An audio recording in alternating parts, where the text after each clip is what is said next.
Pajak yang dikenakan pada rumah gadang di samping menggunakan bahasa keras, baik dalam undangan yang disebar atau pada saat rapat berlangsung, permasalahan yang dibahas membuat pemerintah kolonial perlu mengambil tindakan tegas.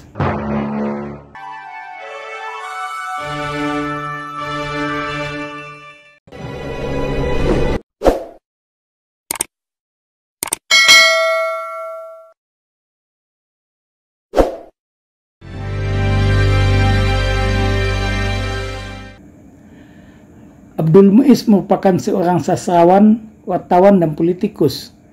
Beliau pernah menjalani pendidikan sekolah Dr. Stovia di Batavia, tetapi tidak selesai. Lalu ia menjadi wartawan, menjadi anggota pimpinan pusat Serikat Islam, dan pernah ikut dalam sebuah delegasi ke negeri Belanda. Setelah meninggal dunia, beliau diangkat sebagai pahlawan nasional.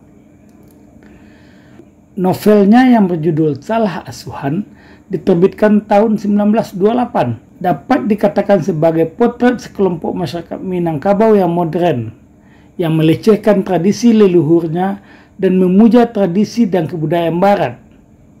Namun pada saat yang sama, kelompok ini tidak bisa diterima oleh tradisi Barat yang dipujanya. Salah satu dari sekian banyak aktivitas Abdul Muiz yang tercatat dalam sejarah Minangkabau adalah rapat pada 1 April 1923 di Padang. Di samping menggunakan bahasa keras, baik dalam undangan yang disebar atau pada saat rapat berlangsung, permasalahan yang dibahas membuat pemerintah kolonial perlu mengambil tindakan tegas dan akhirnya mengeluarkan larangan memasuki suatu daerah terhadap tokoh yang punya peranan penting dalam tradisi di toli-toli serta pemogokan pegawai rumah gadai di Jawa. Adapun tema yang diangkat dalam rapat 1 April 1923 tersebut antara lain pajak yang dikenakan pada rumah gadang dan penentuan batas-batas hutan yang menyinggung hak ulayat serta pajak tanah.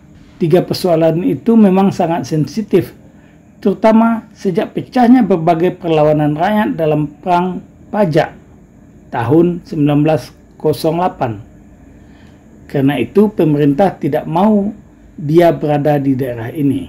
3 persoalan itu memang sangat sensitif, terutama sejak pecahnya berbagai perlawanan rakyat dalam perang pajak sejak tahun 1908. Karena itu pemerintah tidak mau dia berada di daerah ini.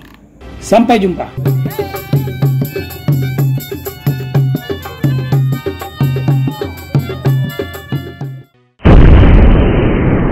Sampai di sini dulu jumpa kita kali ini. Dan tetap dukung channel ini sehingga kami bisa memberikan informasi-informasi yang inspiratif untuk kita semua.